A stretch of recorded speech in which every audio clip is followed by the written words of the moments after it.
Hello and welcome back to my channel.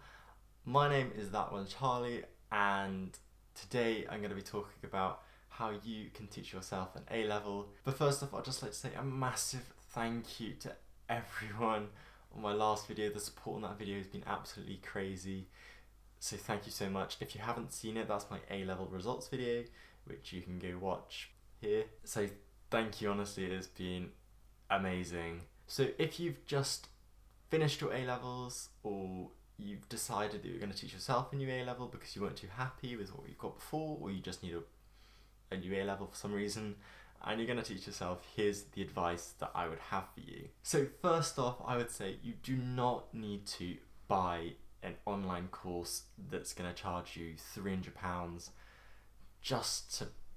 They're basically a glorified textbook. So I bought an online course and I didn't use it at all. I think I used it, so they have the one I went with, I'm not going to name any names because I'm not going to let them know, I'm just not going to do that. But the one I went with, they basically had a textbook that was pretty much just a PDF online, and I didn't really like that because you couldn't exactly print it out because they didn't let you print it, I don't think. So it was really difficult because I kind of like to be able to just see things there. So it was really annoying firstly, although they did have a decent service, I guess, with marking papers, although you could only submit assignments that they set. So it wasn't brilliant, and also the advice and marking I got wasn't the best. I mean, it was very much just kind of, if anything, it was just criticism. It wasn't, this is how you improve. And also, with topics I chose, they didn't match the ones that were on the online course. So if you want to do like a specific topic, they may not actually cater for it on that online course. So do be wary when picking it out because you don't need it. And that brings me on to my next thing, which is buy the textbooks if there are textbooks. So firstly, go online, read the specification for the course that you want to study, go through that list and just think, okay, which topics would I do? Does it have a textbook online that I can purchase? What exams do I need to do? Is there coursework? And just find out what you need before you commit to that A-level. If there is a coursework element, you need to make sure that you're going to have someone to mark that coursework, because you can't mark that coursework yourself and the exam board will not mark that coursework for you. So you need to make sure that you have an actual examiner person, like a teacher, who would be able to mark that for you. But going back to the textbooks thing, I pretty much taught myself straight out of the textbook, pretty much just going through it and making notes and making revision resources and just really engaging with the content and doing anything extra on the sides, whether it be kind of watching a documentary or a podcast. I listen to a lot of podcasts actually, and they are really useful. Even just going to bed, I'll just be kind of listening to a podcast. It would just kind of recap what I've been learning during the day, which was quite useful. And sometimes it would also throw in new things that the textbook didn't exactly have included, which I thought was really useful. So definitely have your kind of wider reading as well. So you have your textbooks, have your podcasts, online videos, keep to the specification and go and look at like mark schemes and mock exams, as they will be really useful just to kind of understand what you need and what kind of thing that the examiner would be looking for. Okay, my next piece of advice would be to try and get help from a local school. So if you've just left school, try and stay in contact with them and let them know what you're doing, just so they can provide you that help and support that you need, even if you're not going to be going to school. Just because then you can have the teachers and they can give you guidance, they can mark your work, and they can maybe even provide you mock exams. And this is something that I didn't have, and I really wish I did, because you don't realise how valuable a teacher is until you've left that school.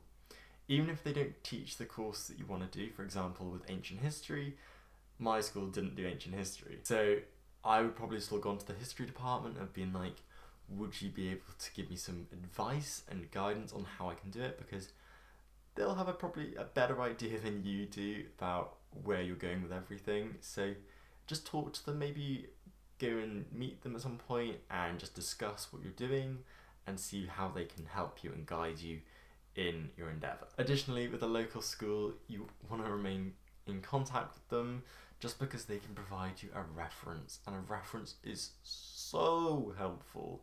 Like, if you're reapplying to UCAS like I did, I got one of my teachers to give me a reference. So that means that I applied to UCAS completely on my own, and I went to the reference section and I just put I would reference a individual or something who was my teacher, and that made it so much easier, and they provided a reference in the space of like 5 minutes after I said, can you provide me a reference? Additionally, if you're applying to UCAS and you want your school, they can provide you predicted grades, which is super useful.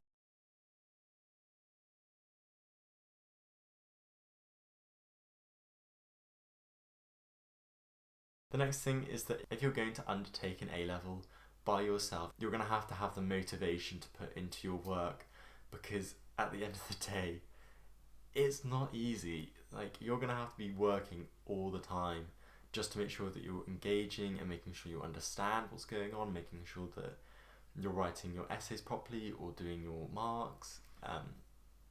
So it is difficult, it really is. And that's why it'd be so good to have a teacher, and that's why I'm so gutted I did not have a teacher to help me, because a teacher would have helped me. So if you do get the opportunity, do go back to school. So along with just motivating yourself, you have to believe in yourself. Believe that you can do it, because you can. If you put in the work and the time and the effort, you can easily do this. Just commit yourself to do it. Work for the whole year. Put in as much work as you can. I left it a bit too late. I started pretty much working in February, which it wasn't brilliant. My next tip would be, if you can, maybe get a tutor, especially if you don't have access to a school. A tutor can just be there to give you that extra guidance, and they can also mark your work and set you essays and just kind of generally push you along the way, especially if your school doesn't do the subject that you want to do. Then your tutor will probably be specialised in it. You don't need your tutor throughout the whole year. You can just have your tutor maybe for 1 or 2 sessions, just to make sure that you're ready and your exam technique is good. I think my final tip would be, go to the library, and it may just seem like a basic thing, but go to your library or workspace where you know that you're just going to work when you get there. And try and keep a schedule as much as possible, because the more you get into a routine of things, the more likely you are to keep it going. So what I like to do when I was doing ancient history last year is I would go to the library from 10 o'clock until about 4 o'clock. So that would give me about 6 hours, and I would just work non-stop throughout that whole time. And I would eat lunch when I got back. I ate lunch very late, but I just knew as soon as I stopped working, I wouldn't want to go back. What I found is if I was getting unmotivated with my work, is I would just grab my phone for 5 minutes, go on it for 5 minutes. After those 5 minutes, wrap up my phone down and go back to work. Just short breaks for me really worked well. Especially in a library, I found the pressure of having other people looking at you just made you kind of want to work a bit more. I think the library was an absolute lifesaver for me, and I couldn't have done my work without the library. So shout out to the library for being an absolute star. Anyway, I think that about wraps it up in this video. If you do have any questions that you would like to ask me, either comment down below or message me on either Instagram or Twitter. I hope this video has helped you in some ways, and I'll see you in the next video. Goodbye. That didn't really work. Goodbye.